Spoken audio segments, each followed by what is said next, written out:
Thanks for joining us from the Ohio AgNet, the voice you know with the news you trust studio, sponsored by BASF, where you can count on the trusted performance of Allevo seed treatment to protect your soybean crop. I'm Morgan Anderson out of Athens County. It's 35 degrees outside and cloudy. Wind gusts are up to 10 miles per hour down here, making it feel even colder. U.S. Treasury Secretary Scott Bessent insists China will meet its soybean buying commitments, but that's seeming to contradict earlier White House statements saying it might not be till late February. By the end of the season, so I think that'll be February 28th. Treasury Secretary Bessent answering doubts about China meeting its end of December commitment to buy 12 million metric tons of U.S. soybeans. If I look at the loadings, then their purchase by their central government is well into the correct cadence.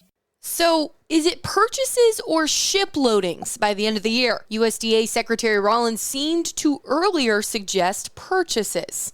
It doesn't mean we'll move 12 million metric tons by the end of December, but it means that those orders will come in according to their commitment. But China only booked 3 million metric tons by the beginning of December, according to the University of Illinois at Champaign-Urbana. Yet Bessent insists that China will meet every part of its tariff easing deal with President Trump. Over the next 3.5 years, we're going to see the 87.5 million metric tons purchased.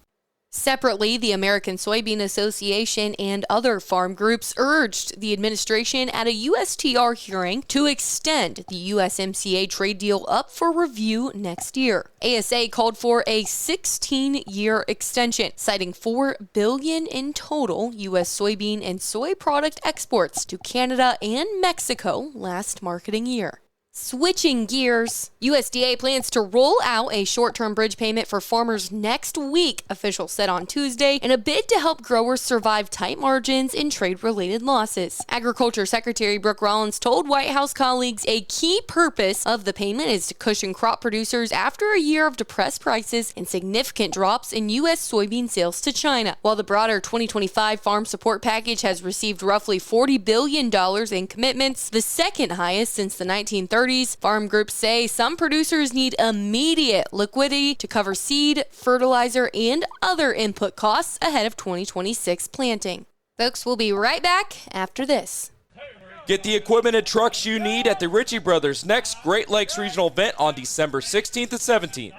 This absolute unreserved auction will feature online bidding, and items are located in Columbus, Chicago, and Detroit.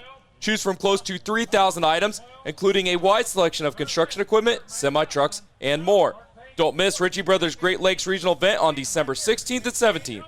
For more details, visit rbauction.com. Again, that's rbauction.com. Now let's take a look at our afternoon weather update from meteorologist Ryan Martin, brought to us by Seed Consultants. Simply better performance online at seedconsultants.com. Dry air continues to hold over the state of Ohio for your Friday. I'm Chief Meteorologist Ryan Martin. Let's take a look at your forecast update. Even though it's dry, it is cold. As you're waking up this morning, yikes, wind chills down well below zero. Now, the good news is the high pressure centered over northwest Ohio last night up to the midnight hour. So as it moves away to the east, we are already starting to see winds try and turn to more of a south and southwesterly direction. Problem is, we're not going to get instantaneous warming with this. It's going to take a little bit to try and moderate our temperatures. So we're chilly today, quite chilly, and chilly into the weekend as well. I think we're dry for all of Saturday with decent sunshine potential. Sunday, we see the remains of a clipper system trying to move through, likely just clouds, but it brings a reinforcing shot of cold air to start the week. High pressure is here on Monday.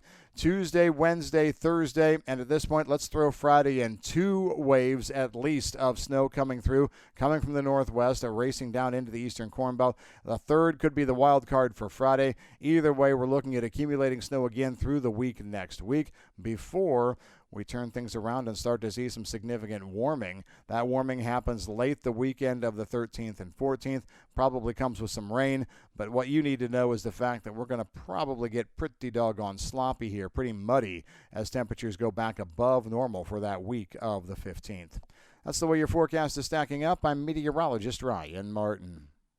Thanks, Ryan. Now let's recap how the markets closed, brought to us by Seed Consultants. Simply better performance online at seedconsultants.com. December corn down a penny at 4.36 3/4. March corn down 2.5 cents at 4.44 3/4. May corn down 2 1/4 at 4.52 1/4. January beans down 14 1/4 at 11.05 1/4. March beans down 12 3/4 cent at 11.16 even. May beans down 11 3/4 at 11.25 1/2. December wheat down 3 1/2 at 5.37 1/2. July wheat down 4 1/4 at 5.51 even. And September wheat down 4 1/4 at 5.63 even. December live cattle up 5.70 at 227.15. February live cattle up 3.15 at 227.15. April live cattle up $2.50 at 227.67 1/2. December lean hogs up 52.5 cents at 81.65. February lean hogs up 42.5 cents at 82.27 1/2. April lean hogs up $1 at 86.77 1/2.